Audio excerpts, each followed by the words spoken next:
অতীতের কথা ভেবে কষ্ট পাওয়া হলো আবেগ, আর অতীত থেকে শিক্ষা নিয়ে সামনে এগিয়ে যাওয়াই হলো বাস্তবতা। মায়ের সাথে 5 মিনিট হাসলে দুনিয়ার সকল ডিপ্রেশন কেটে যায়। যখন দেখবে শিক্ষক আর চিকিৎসক অপকর্মে জড়িয়ে পড়েছে, ধরে নিও সমাজ অধঃপতনের চূড়ান্ত সীমায় পৌঁছে গেছে। খুব বেশি প্রয়োজন না হলে কেউ কাউকে মনে রাখে না। প্রত্যেক স্ত্রীর কাছেই তার স্বামী ছাদের ন্যায়। ছাদ ঠিক থাকলে যেমন বাড়ি টিকে থাকে, তেমনি স্বামী ঠিক থাকলে সংসার টিকে থাকে। মানুষের শরীরের সব থেকে সুন্দর অংশ হলো মন। সেটাই যদি নোংরা হয়ে যায়, তবে সুন্দর চেহারা দিয়ে কি হবে? কিছু মানুষকে সবটুকু দিয়েও আটকে রাখা যায় না। যার অবহেলায় তুমি বদলে যাবে, একদিন সেই বলবে তুমি অনেক বদলে গেছো।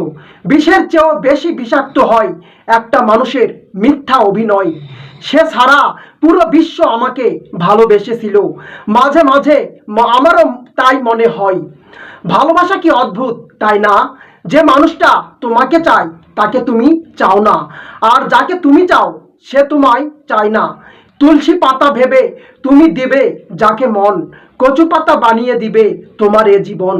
অতিরিক্ত ভালোবাসা দিয়ে শুরু হওয়া গল্পগুলো অতিরিক্ত অবহেলা দিয়েই শেষ হয়ে যায়। অর্থের শূন্যতার চেয়ে প্রিয়জনের শূন্যতা মানুষকে বেশি কাঁদায়। সৎ পথে করিও ভ্রমণ, যদিও হয় দেরি।